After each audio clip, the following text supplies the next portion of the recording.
Okay, so today we will starting our new topic, and that new topic will be simple harmonic motion. But before we start the concept of simple harmonic motion, uh, let's quickly review a few basic concepts related to vibratory motion.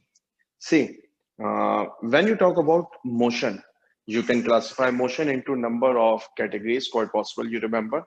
Motion could be of three types.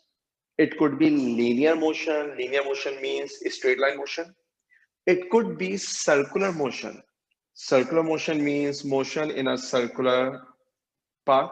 Or it could be vibratory motion, which is also known as to and fro motion. You can classify motion into three categories, right? Whenever we talk about motion, we classify into three categories. Linear motion, let me write as well. One is linear. Linear means straight line motion. The second type is circular, which we actually discussed in the previous units. Circular motion means when body moves along a circular path. And the third one is vibratory motion. The vibratory motion is known as to and fro motion. A straight line motion will be like this, body is traveling in a straight line. Circular motion will be in a circular path, that is, body is following a circular path.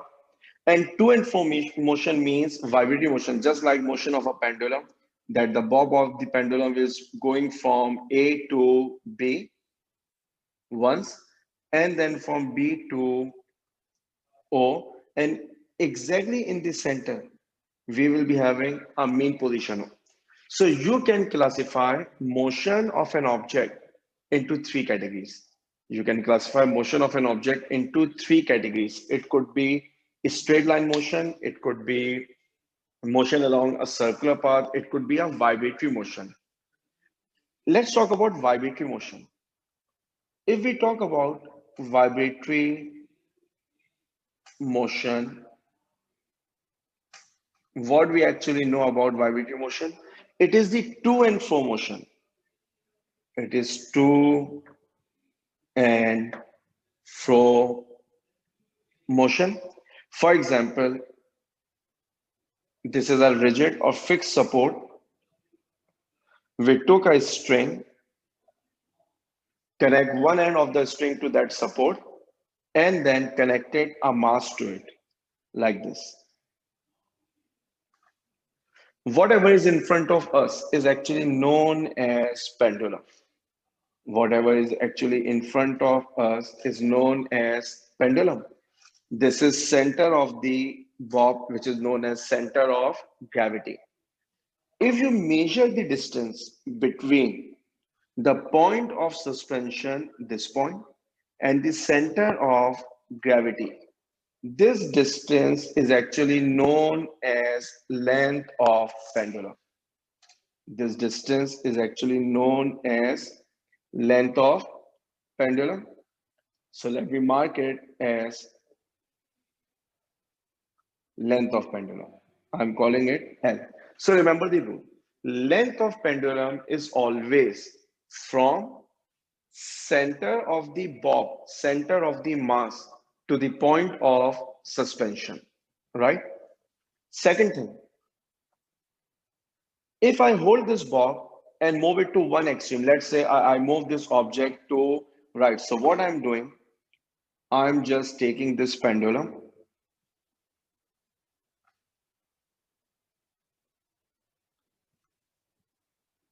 and I'm moving this pendulum something like this. So the point where pendulum was originally present is known as mean position. So this point O is known as mean position. This mean position is known as equilibrium position. You call it mean position, you call it equilibrium position, it is one and the same thing. This position is point A. This point A is called extreme position. Point A is called extreme position. Extreme means the maximum point the body can reach while performing vibratory motion. If you release this bob at point A, what will happen? It will start moving and it will move from A to O, but it won't stop at point O and it keeps on moving and reaches a new point.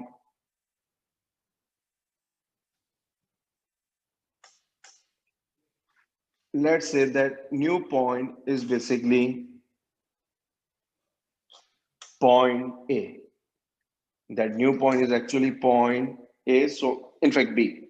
I'm calling this point as point B. This B is also extreme position. So A and B are extreme positions. So vibratory motion is to and fro motion. Once it will be towards me and then it will be from me. What does it mean? Body is going from A to O. This is towards me. Body is going from A to O. This is towards me. Then it will move from A to B, which is away from me, which is away from me. That's why it is called to and fro motion. Once it will be towards mean position and then it will be from mean position. Body travels from A to O, O to B. There is a term which is known as one vibration. Now, what does one vibration mean?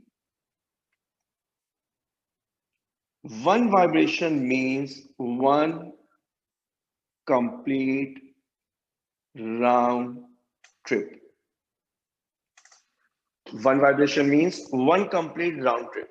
Now, what does one complete round trip means? If body starts its motion from A, it will move towards O, then it moves from O to B, then it moves from B to O, and then once again O to A.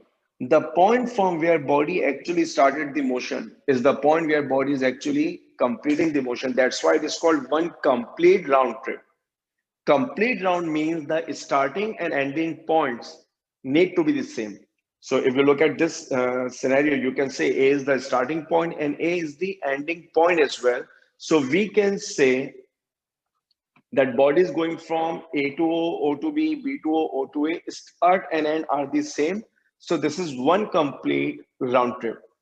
The time taken by the object to complete one round trip is known as time period. So the next term that we should discuss is time period. What is time period? Time taken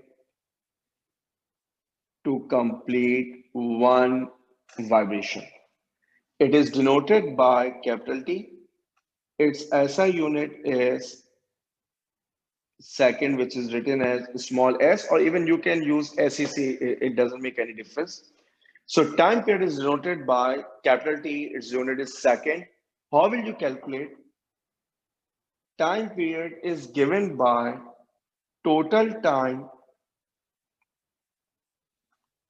Time period is given by total time divided by number of vibrations. For example, if I say a piece of paper completes 50 vibrations in 10 seconds. Find time period. So what you will be doing, time period is basically 10 divided by 50, you will get 0.2 seconds. That's how we calculate time period. This is not something new to you. You have studied all of this in your IGCSE physics event. So we talk about one vibration, we talk about time period. Now, the next terminology that you should be having in your mind is frequency. So what is frequency? Frequency means number of vibrations completed in 1 second. The number of vibration body completes in 1 second is known as frequency. So if you want to calculate frequency, it is denoted by F. Its unit is second inverse, which is also known as hertz, written as H and Z. If you need formula, I hope you remember that frequency and time period are reciprocal of each other. More time period means less frequency. Less time period means more frequency, right? Frequency and time period are actually reciprocal of each other. That's why you might remember that frequency is 1 over time period. And we can say frequency is number of vibrations divided by total time. If you have this formula in mind, that time period is total time divided by number of vibrations. The formula which I am blocking right now in blue color, this is time period. If you just reciprocate it, number of vibrations over total time, you will surely get the value of frequency. Okay, you will surely get the value of frequency. So this is frequency, we discuss time period. The next terminology that we need to discuss for vibratory motion is actually known as displacement, right? If you want to measure displacement in vibrating object, the displacement of vibrating object has certain characteristics. Number one, it is always measured from mean position. It is always measured from mean position. What does it mean? Look at this pendulum. Let's say this pendulum is at point A. So that displacement, because displacement means a straight line distance. So if I want to represent displacement, that displacement should be a straight line, something like this from center to center. This is known as displacement. What distance the body has actually traveled. Now, during vibration, let's say the body reaches this point. Let's say body is here now. Now, when body is here, if anyone asks you to write down displacement, remember one thing, body is going from A to O. The blue dotted arrow will keep on reminding that body is going from A to O. But if I ask you what is the displacement, so displacement will be this distance now.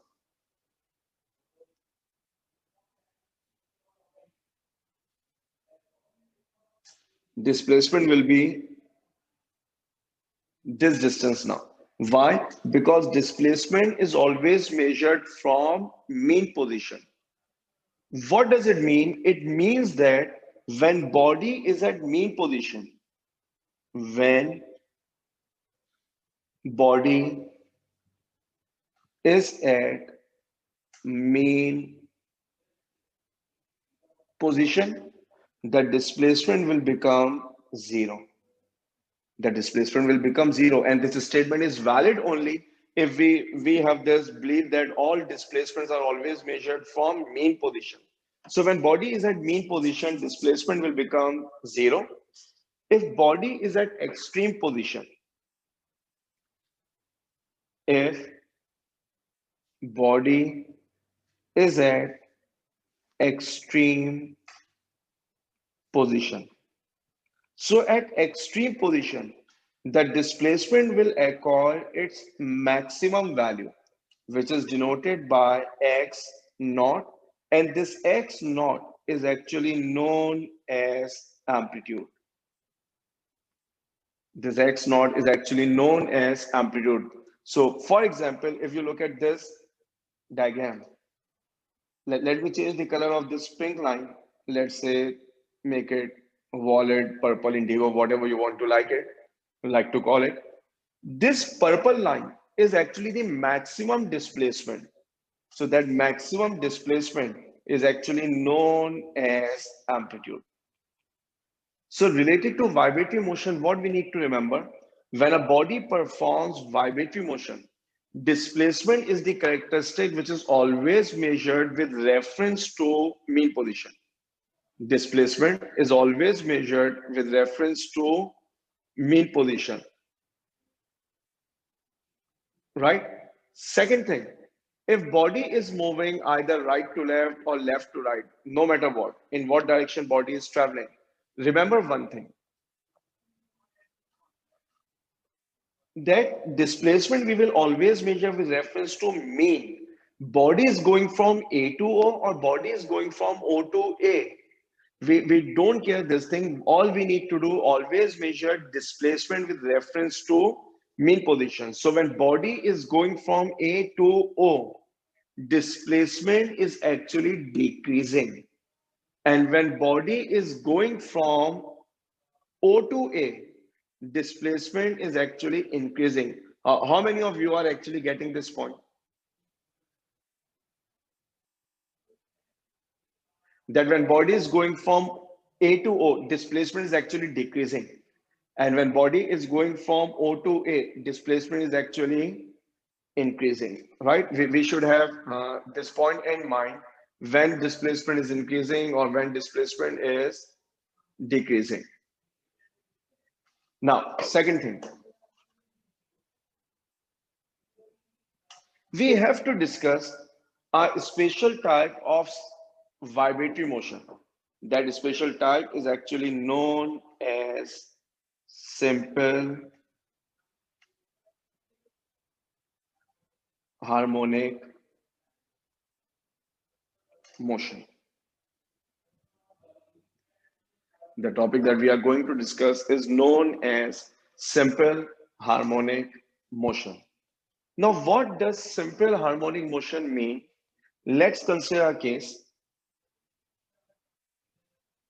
I hope many of you can relate because you have studied this concept both in your IGCSE as well as in your A2-Physics as well.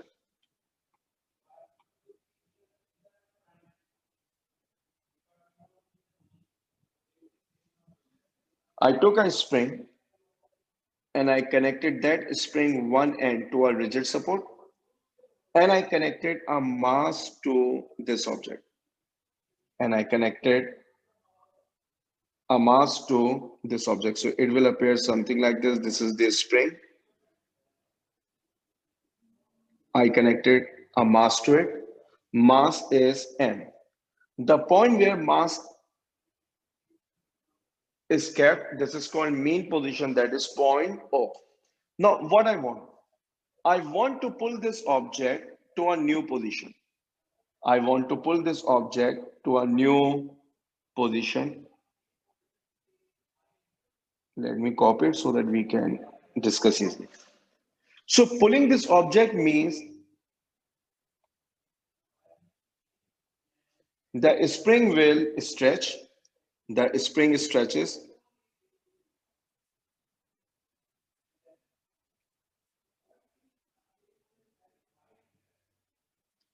and body acquires a new position, which is this.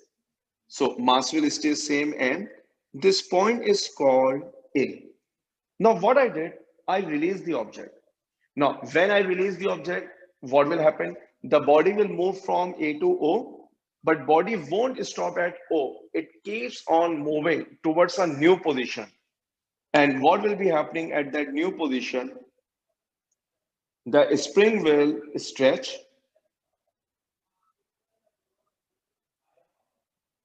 something like this. Now the mass will be here, right? So this point is called point B. And this point, let's make it a bit symmetric.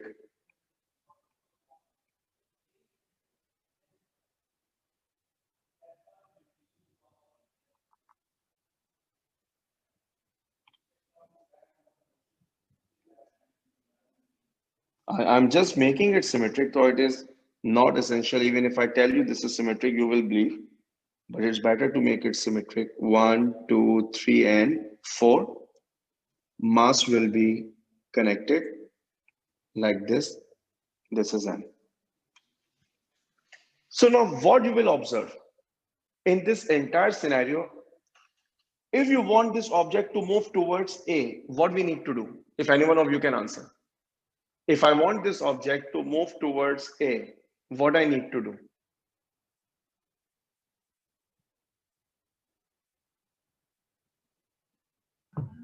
Pull it. Pull it. If you want to move this object, you need to pull this object actually. If you want to move this object, you need to pull this object. So you will exert certain amount of force on it. So what I will do, I will exert a force on this object in this direction. I'm denoting this force by F. This force is producing displacement X in the object. This force is producing displacement X in the object. Now you must remember one thing, the more the value of X, the more will be the force, the value of force. So can I say force is directly proportional to displacement, that is X? Are you getting it?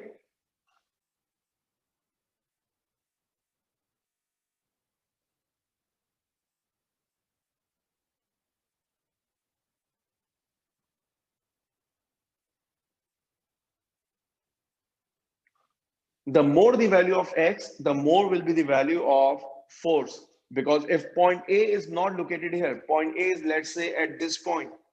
So when value of X increases, you will be needing more and more force to stretch the spring. So what we say, force is directly proportional to stretching.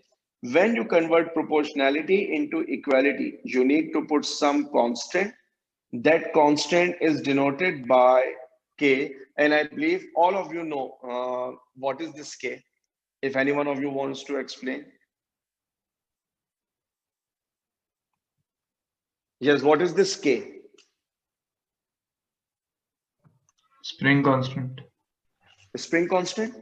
K is spring constant. K is actually a spring constant. And if we talk about a spring constant, you must remember a spring constant means force per unit extension, force per unit stretching, or force per unit elongation. This is all you have actually studied in your AS level physics. I'm just giving you a quick review so that we can link it to our original topic. So a spring constant is F over X. Its unit is Newton per meter. And I hope you remember, if we have a spring K, I broke this spring into two equal parts. What will be the spring constant of each part now?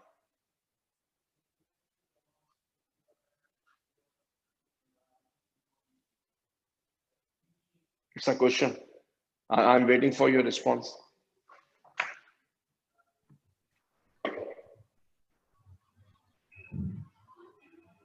Sir, 1 over K plus 1 over K. 1 over K plus 1 over K. Okay, anyone else?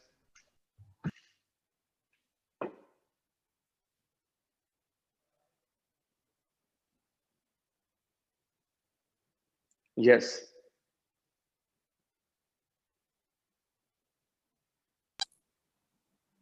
Sir, can you repeat the question?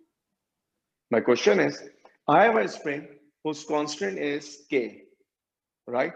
I broke that spring into two equal parts. What will be the value of a spring constant for each spring now? K divided by 2. K divided by 2. I hope you remember from, it is not something very difficult. This you have actually studied in your AS level. And fortunately or unfortunately, I am the person who actually taught you this topic in your AS level. So when you divide a spring into two equal parts, the spring constant will become K by 2 and K by 2. Mom gave correct answer. Even Anas remember the correct formula. When when you divide a spring constant increases because it actually. But by the way, if we divide the spring, will constant be K by 2 or 2K? 2K. 2K. Why 2K? Because when you divide the spring, it will become difficult for you to break the spring. So it will become 2K and 2K. Anas, remember the correct formula. Remember one thing. When springs are connected, okay, so it is not my topic since only two students answer this question. I'm trying to explain it. If this constant is 10 Newton per meter, what does it mean? It means that force of 10 Newton is needed to stretch the spring by 1 meter. Force of 10 Newton is needed to stretch the spring by 1 meter. If you break this spring into two equal parts, now 10 Newton force won't produce 1 meter stretching. 10 Newton force will produce half meter stretching because you have reduced the length of the spring actually. So now constant will become 20 Newton per meter. The constant will become 20 Newton per meter. So I hope you remember we used to study two kinds of combinations of spring. One was series combination and other was parallel combination. If you join two springs in series, let's say it is K1, it is K2, it will become easier for you. It will become easier for you to stretch the spring. So constant will become 1 over K equal 1 over K1 plus 1 over K2. And if you connect springs in parallel like this, it will become difficult for you to stretch it, so the constant will be K1 plus K2. If I give you this similar example, I gave you the example of gymming equipment. If any one of you have ever visited any gym or you do gymming, you will agree. In gym, we have number of equipments where we make use of springs, and those springs are always connected in parallel. Why? Because those equipment want us to exert ourselves more and more. So springs are in parallel so that the spring constant increases so that we need to exert more and more force. If they connect springs in series, the constant will decrease and it will become easier for us to stretch them. So we won't be exerting ourselves, we won't be sweating, so we won't be gaining any advantage of gymming or weight training. So we should know all this about spring. This is not specifically related to what we are going to discuss, but since we will be using a spring constant in upcoming part, you should be very clear what is a spring constant actually. So what we were saying, when we exerted a force on this mass to stretch the spring, remember Newton's third law of motion. To every action, there is an equal but opposite reaction. So if you are exerting a force towards right, a force is generated which is acting towards left. This force is denoted by F dash, and this F dash is actually known as restoring force. This force is known as restoring force, and technically this is elastic restoring force denoted by F dash. This is elastic restoring force which is denoted by F dash. Now, if you remember Newton's third law of motion, so you will surely agree, sir, F dash and F should be equal in magnitude, but they should be opposite in direction. And in vector quantities, how do we represent opposite direction? By negative sign. Now we know that F is Kx. If I just scroll up and show you, F is equals to Kx. So F dash will become minus Kx. Now, what does this negative sign mean? What is the direction of X, by the way, if any one of you can tell me? I did mention today, that's why I'm asking.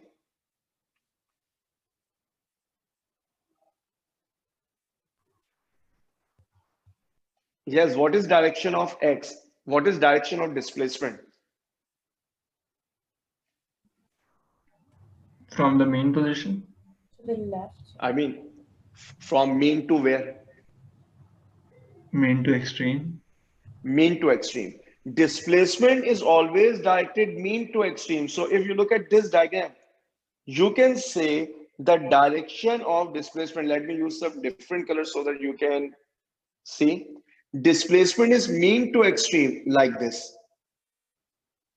This is direction of X. If you look at the direction of F dash, it is away from me. So can I say F dash and X are actually in opposite direction? Displacement is always directed away from me and restoring force is always directed towards me. That's why we have this negative sign. So I'm mentioning here as well. Negative means X and F dash are in opposite direction. Negative mean X and F are in opposite direction. We know that X is always directed away from me. So F dash is always directed towards me. That's why this force is called restoring force. Why are we calling it restoring force? Because it wants to restore actual position of the object. What does it mean? You pull the object towards right using the pink force. Restoring forces towards left because it wants to take the object towards mean position. The moment you release the applied force, restoring force will keep on taking the object towards mean. Once the body touches mean position, displacement becomes zero. I mentioned this fact. And when displacement becomes zero, restoring force becomes zero because the purpose of restoring force is actually achieved. Restoring force wanted the body to reach its mean position. Now the body is at mean position, so restoring force will vanish, restoring force will decrease. But what will happen? When body reaches point O, restoring force is zero. Now there is no other force. So now Newton's first law of motion. In the absence of an external force, a body at rest will remain at rest. And a body in motion will continue to move with constant velocity. So what will happen at point O? Restoring force becomes zero. There is no other force. Body must be having some velocity. It keeps on moving towards left. So now the body will press the spring in this direction. Body will press the spring in this direction, which I indicated by pink arrow. Now this is the direction of force. Restoring force is always opposite to applied force. So now restoring force will be towards right, something like this.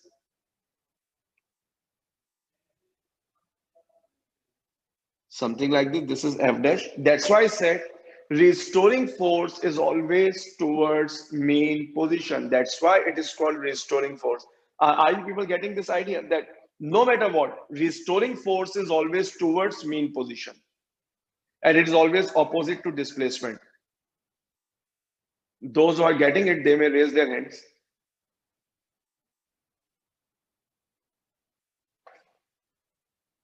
Okay, so what we can say, restoring force and displacement are always in mean position. Remember, how do we calculate resultant force?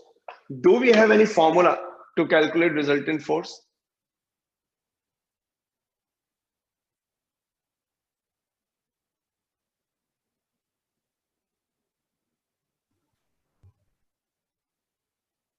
Yes. And any idea? How do we calculate resultant force? Mass into acceleration. Mass into acceleration, Newton's second law of motion. Resultant force is given by mass into acceleration. Now just look at this diagram. How did you started the discussion, you said first we applied that ping force F. First, we applied that ping force that is actually F, then you release it. Once you release the ping force, the only force which is present is actually the restoring force. And whenever we have only one force, that one force actually becomes the resultant force. So if I need to calculate resultant force, what I will say resultant force is equal to F dash. Resultant force is actually equal to F dash. Resultant force is m into a Newton's second law of motion. F dash is minus k into x. So A is equal to minus k over m times x.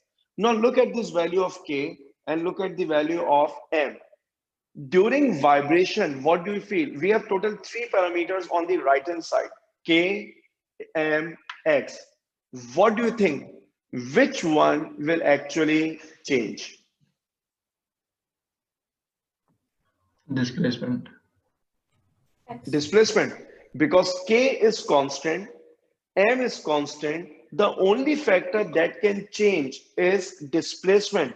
K is constant, m is constant. So can I say A is equal to minus constant time x? Yes or no? Yes. Right? What I can say, A is equals to minus constant time x, or can I say A is directly proportional to minus x? Is it right?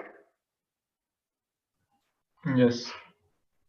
Because this is not something new. Just scroll up, you can see. When I said F is proportional to X, you can see I'm highlighting something in yellow color. When I said F is proportional to X, when I converted proportionality into equality, I put some constant. So it means that proportionality is replaced by equal to and a constant. So if I want to replace equality and constant, I need to put proportionality. That's what I have done over here. I remove equal to sign and constant. I put proportionality. So A is directly proportional to minus X. Now, this relationship can be described as number one, acceleration is directly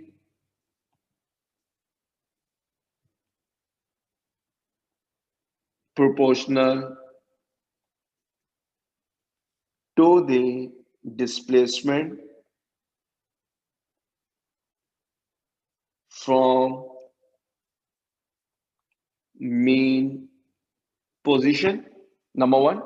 Number two, in vector quantities, negative sign always mean opposite direction. So it means that acceleration and displacement are in opposite direction. Now in vibratory motion, direction of displacement is fixed. It is always away from mean.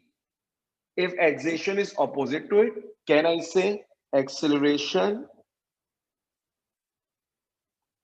is always directed towards mean position? The relationship that we have driven describe actually 2 points. Number one, acceleration is directly proportional to the displacement from mean position. Number two, acceleration is always directed towards mean position. Are you people getting these 2 points?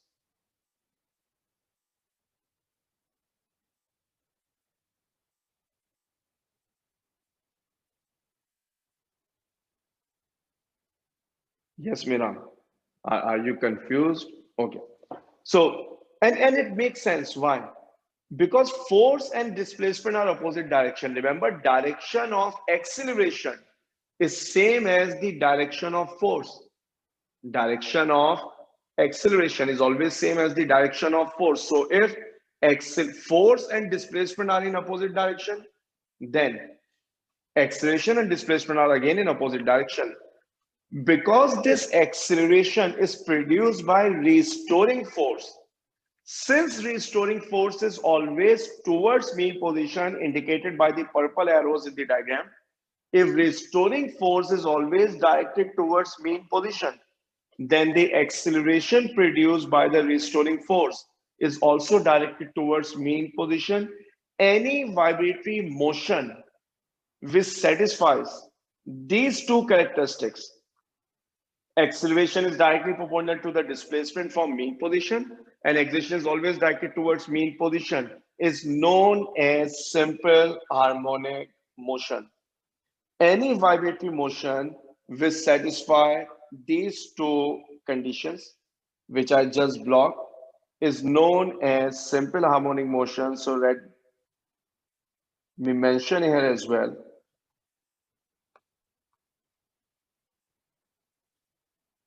that these two characteristics are actually characteristics of simple harmonic motion, which is generally written as SHM. Most of the time, I won't be using the full simple harmonic motion. I will be just calling it SHM. Now, if you are talking about simple harmonic motion, there are two things that we need to understand. One is called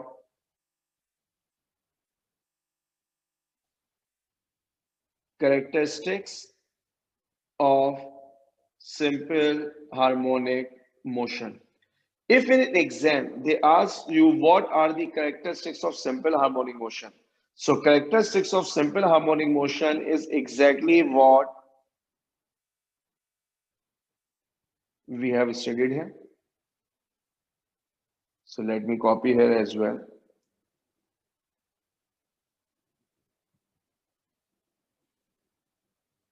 So these are actually characteristics of simple harmonic motion. The second thing is actually conditions for simple harmonic motion. Conditions of simple harmonic motion. There are basically four conditions. I actually explained all. But now I will summarize. Number one, motion must be vibratory. Number one, motion must be vibratory. Number two, okay, just look at this motion. Can you tell me what are the agents which are actually causing this motion?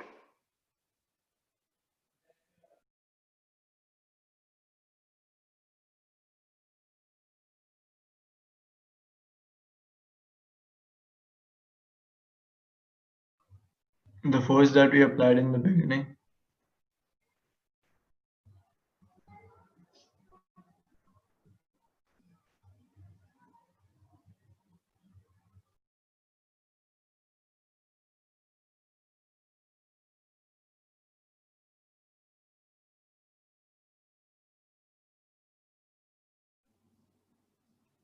Anyone else?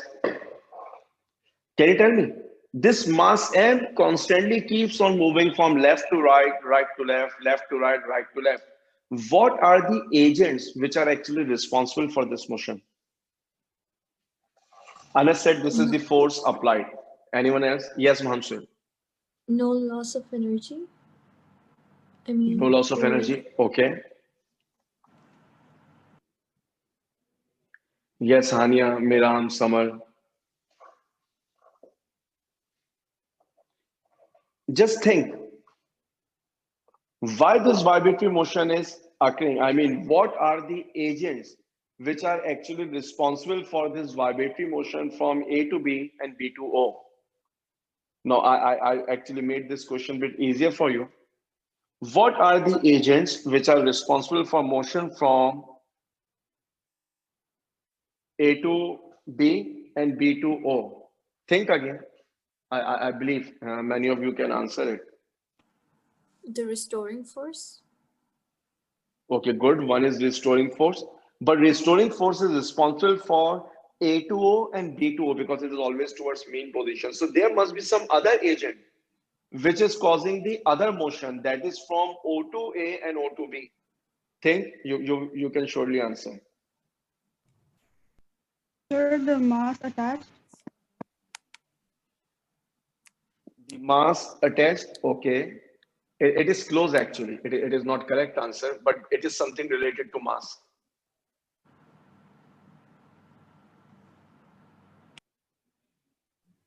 Think. Inertia of the object. The change Inertia in of the object. potential- Yeah. Inertia.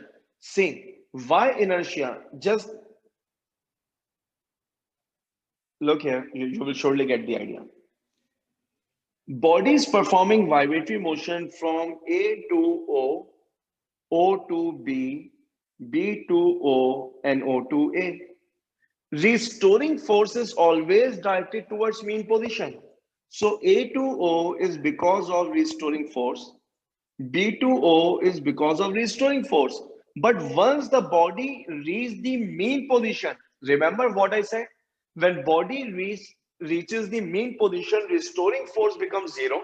There is no force. Body will keep on moving. Why? Because of its inertia. So body will move from O to B because of inertia. Body will move from O to A because of inertia.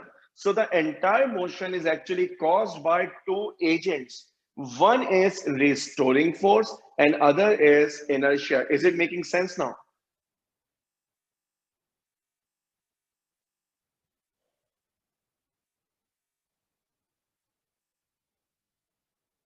Yes, Maham. Yes, Miram. Okay. So motion must be vibratory. Number two, there must be some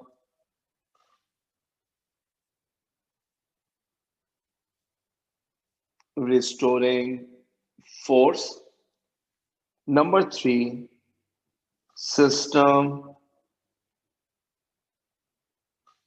must possess inertia.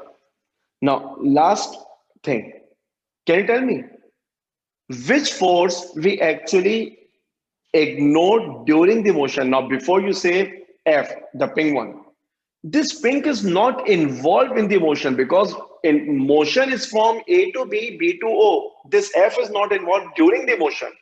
That F was involved before the motion started, right? So when I talk about during the motion, F cannot be that force. Now think something else. Which force we actually ignored or neglected in this entire description? I mean, I didn't even make reference to that force. Any idea which one is that? Weight. But body is moving horizontally, weight is vertical. So when body is moving horizontally, vertical force cannot impact the motion. So we can ignore it. Okay. Friction force. Frictional force. Because when block is sliding on the surface, when a surface slides over another surface, friction is produced. When a body slides over another body, friction is produced. But I didn't talk about friction anywhere. It means that there is no frictional force, means that system is frictionless.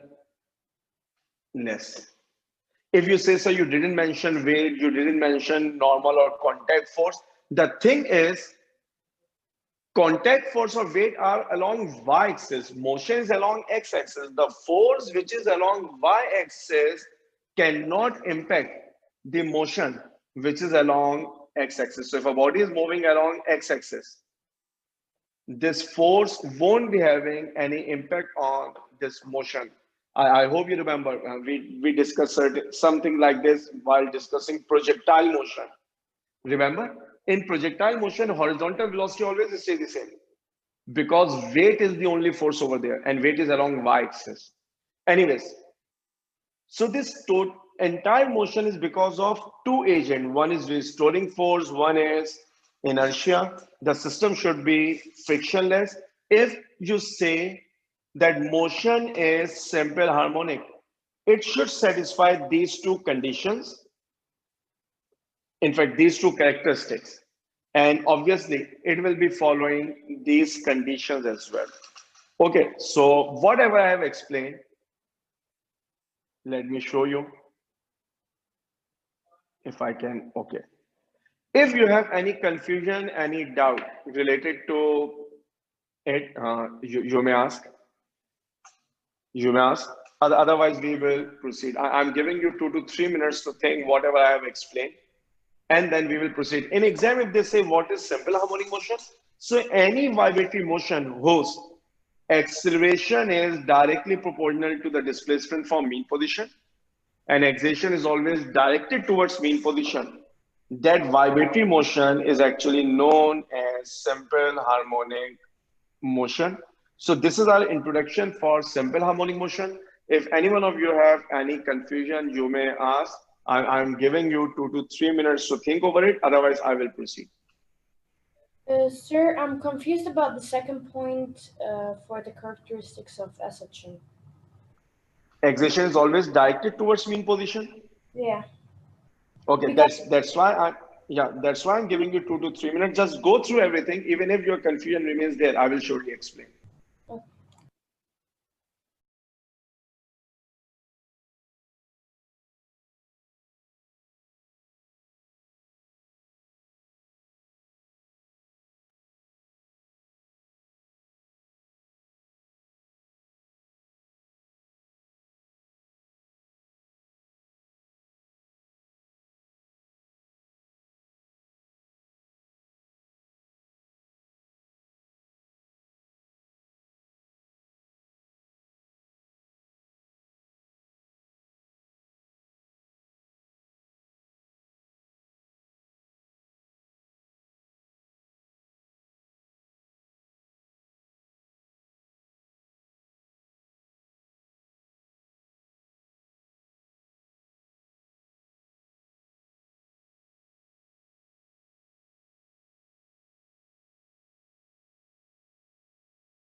Okay, sir. I partially got it, but then there it's written acceleration is directly proportional to minus x, yeah? Yes. But see, what is the cause of this acceleration? The cause of this acceleration is actually the restoring force. Yes or no? Yes. What is the direction of restoring force? For it's Towards opposite. mean position or away from mean position? It's towards the mean position. Towards. So if restoring force is towards mean position, then acceleration should also be towards mean position. Yeah. Getting it? And displacement is always away from mean position. So it means that acceleration and displacement are in opposite direction. So instead of saying that acceleration is opposite to displacement, since displacement is always away from mean, so what will be opposite of it? Acceleration is always directed towards mean. Is it making sense now? Yeah, it is. Thank you, sir. Okay, so this is about simple harmonic motion. Now, this is one example of simple harmonic motion. We have to discuss so many things about simple harmonic motion. But before we go into the details of simple harmonic motion, I want to give you another example of simple harmonic motion. So let's talk about that example. That could be little difficult, but since we have discussed circular motion and everything, I believe many of you can understand all this very easily.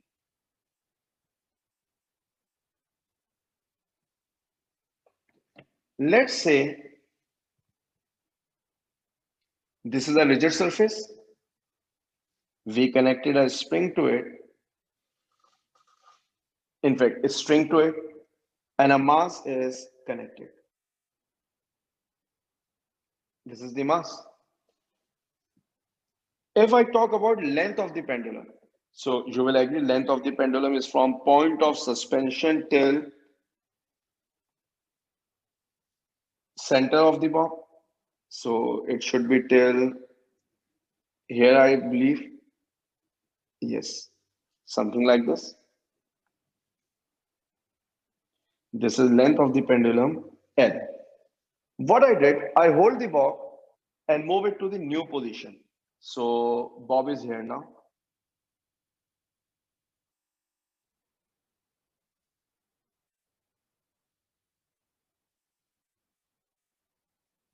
At this point, how many forces will actually be acting on the bob of the pendulum? Number one is weight of the bob. The weight of the bob should be acting vertically downward, something like it, because weight will be acting from center. So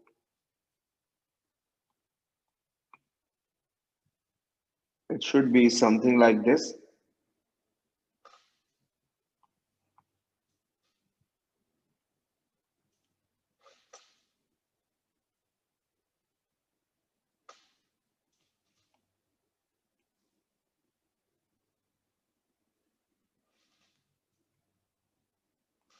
Okay, this is weight, which is acting vertically downward direction. Can you tell me what other force will be there?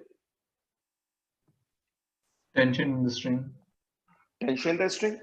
Tension in the string will be acting something like this, right? And the string will be making an angle theta with the vertical. If I want to show that this motion of pendulum is simple harmonic, actually I want to show that this pendulum is obeying these two characteristics and it is fulfilling these four conditions. If I want to show that motion of a pendulum is simple harmonic, I actually need to prove two characteristics and four conditions. So what I can do, let's try solving it. Now the problem is T is neither on x-axis nor on y-axis. Weight is neither on x-axis nor on y-axis. So I have to pick x-axis and y-axis. I hope you remember from your IGCSE or even from your AS level. Is it mandatory that x-axis is always horizontal?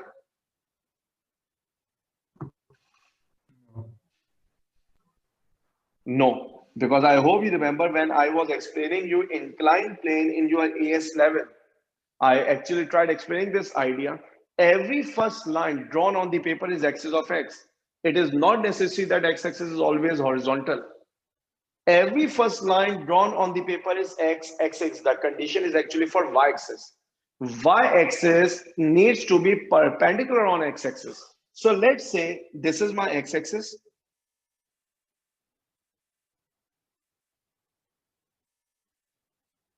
This is my x-axis.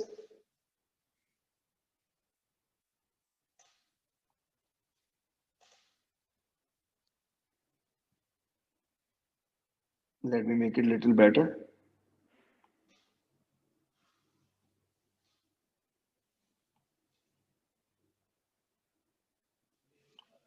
Now, if this is x-axis, y-axis needs to be perpendicular on it. So if I draw y-axis, you will surely agree y-axis will appear something like this.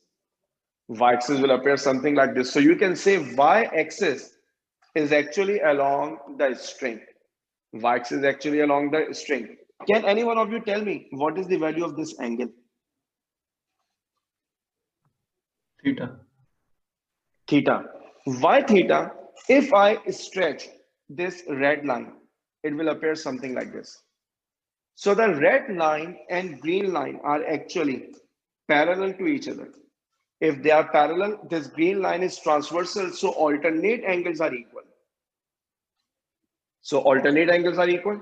If this angle is theta, this angle is also theta because they are vertical angles now. Is it clear? All of you are getting it, why I'm calling it theta?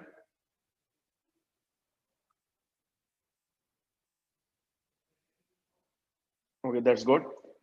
Now what I can do, I can resolve weight into its component. So how to draw components of vector? Draw perpendicular on axis. So it will appear something like this. One component is here, one is here. Can you tell me this component which I am highlighting in yellow color, will it be W cos theta or W sin theta? W sin theta. W sin theta. because the component which is opposite to angle is given by sine. So this component is, this is W sine theta, and this one is W cos theta. Now, the pendulum will perform vibratory motion, so it will be moving in this part. If I can use some different color and a bit thicker line so that you can see, the bob of pendulum will be moving something like this. Bob of pendulum will be moving something like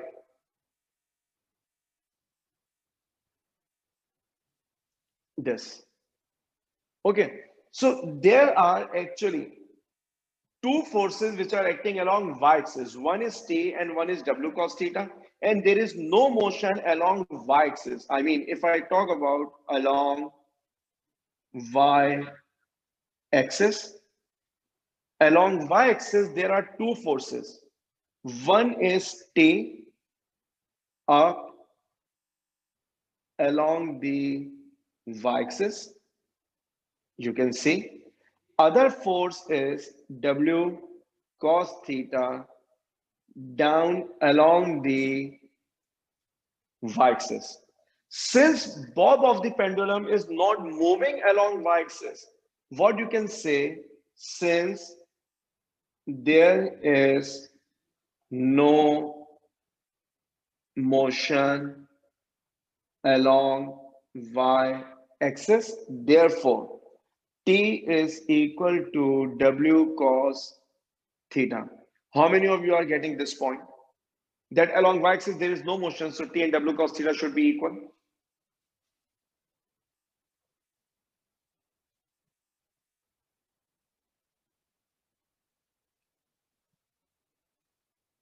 Yes, Miran. Okay. So T is equal to W cos theta. This was along y-axis. Now, if I talk about x-axis, along x-axis. So can you tell me along x-axis how many forces are acting?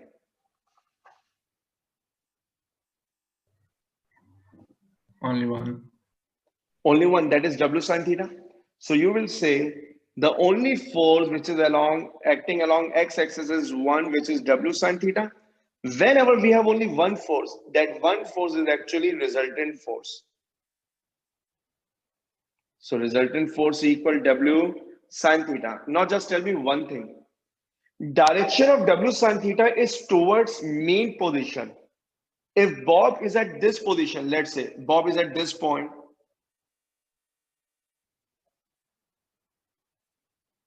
when you will resolve the vector into its component, you will realize that W sine theta will be like this, towards mean position. So W sine theta is always directed towards mean position. So if W sine theta is always directed towards mean position, so can I say this W sine theta is actually behaving like a restoring force? Yes, sir. Yes, what about other four? Anas says yes. Because W sine theta is trying to pull the body towards mean. And how to indicate that force is restoring? By this negative sign. Restoring forces are always towards mean position, which is opposite to displacement. So we always put negative sign with them. So what I will be doing, I will be putting a negative sign here because this is restoring force. For your ease, I can mention here, negative sign implies it is a restoring force. Now resultant force is given by M into A. It will become minus mg because W is mg sine theta. M and M will get cancelled. You will get A is equal to minus g sine theta. Now let's do one thing. Do we have scientific calculator with us? Quite possible I might be having. If I have, I can show you on the screen as well.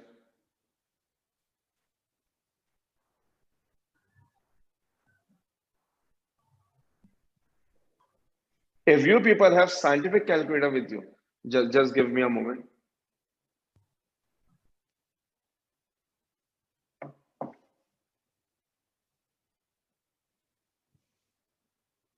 Let me download one. If you have scientific calculator, you may bring it so that we can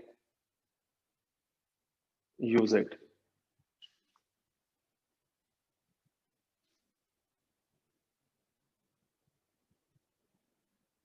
Just wait for 5-10 seconds.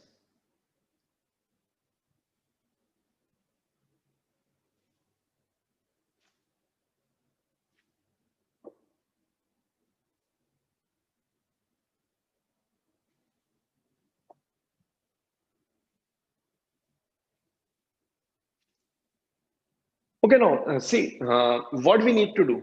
Your calculator should be in radian mode. So what I did, I put this calculator in radian mode. You can see at the top of the top row of the calculator, it shows RAD. It means that it is in radian mode. If I take any smaller angle, let's say 5 degree.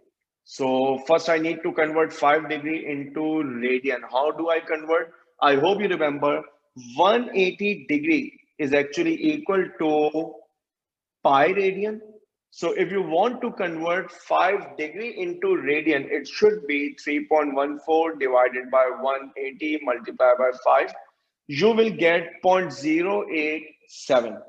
So let me write it here as well, what I'm actually doing. I am considering a very small angle. That angle is 5 degree. I said convert this 5 degree into radian. We have discussed circular motion, so all of you will agree 5 degree is actually equal to 0.087 radian. Now do one thing. Just try to calculate sine of this angle. So what I will be doing, I will be using sine. This is sine, you can see on the screen, 0.087.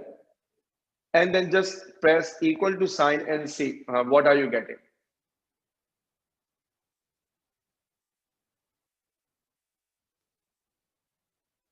If you calculate sine of this angle, you will be getting this similar answer. Why didn't I get? Let me check. 0.087.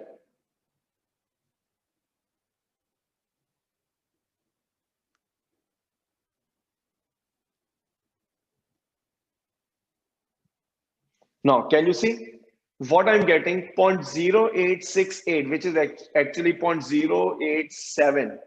What I'm trying to explain, when theta is very small, when theta is in radian, sine theta is actually equal to theta. If you look at the value of angle, this is 0.087. If you calculate sine of it, you are getting 0.0868, which is almost 0.087. Now repeat this for tangent theta, you will get the same result. So what we actually concluded, if you calculate sine of 0.087, you will get 0.087. It means that sine theta is actually equal to theta.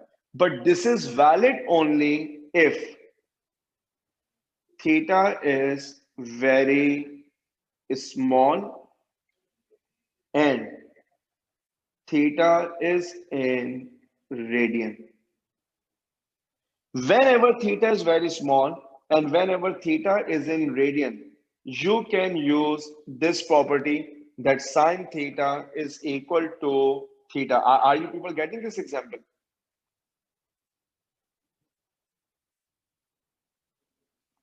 Okay, if you are getting this example, let's proceed. What I'm assuming that theta is very small. Now just go to the diagram and see. Can you tell me, if theta is very small, what will be the impact on amplitude of vibration? Will it be very large or will it be very small? It will be very small. It should be very small. The moment I assume theta is very small, this implies that amplitude of vibration is very small. Up till now, A equal minus G sin theta, I didn't assume anything. But all of the working that I will be doing now has actually one assumption, and that assumption is theta should be very small. That assumption is theta should be very small. Are you people getting it? So what I can do, where I write A equal minus G sin theta, I can say A is equal to minus G theta, because I can replace sine theta by theta. Now I hope you remember S is equals to R theta. So theta is equal to S over R. Now look at this diagram. If I just assume that this pendulum is performing a complete circular motion, it will appear something like this. Let me draw first. Let me adjust it, then I will explain. What will happen? It will be forming a circle whose radius will be length of the pendulum. It will be forming a circle whose radius will be length of the pendulum, and the arc length will be equal to the displacement, which is I'm calling as x. So what I can do, I can replace this s by x and r by l. This is the value of theta. Put this value of theta in the equation. A is equal to minus g x over l minus g over l times x equal x. Now g is a constant, l is a constant. I can say A equal minus constant time x. So A is directly proportional to minus x. So can I say motion of simple pendulum is simple harmonic? Because it is obeying the same characteristic. Can I say motion of simple pendulum is simple harmonic?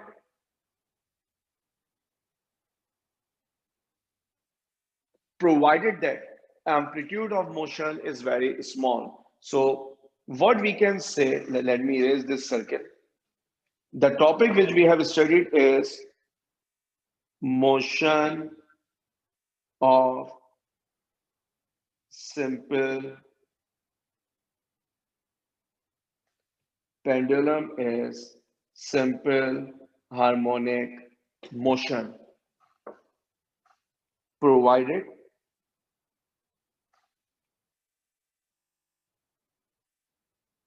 amplitude is kept small.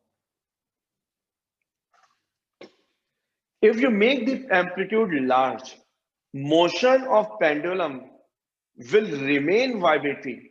It no longer remain simple harmonic. Remember one thing, all simple harmonic motions are vibratory in nature, but all vibratory motions are not simple harmonic. Because to be simple harmonic, body has to verify these two characteristics. Exertion is directly proportional to displacement from mean, and exertion is always directed towards mean. Any vibratory motion which has these two characteristics is actually simple harmonic motion, right? So we have discussed two examples of simple harmonic motion. One is the example of mass connected to spring. Other is example of pendulum, that is mass connected to string. If you have any confusion related to this, you may ask.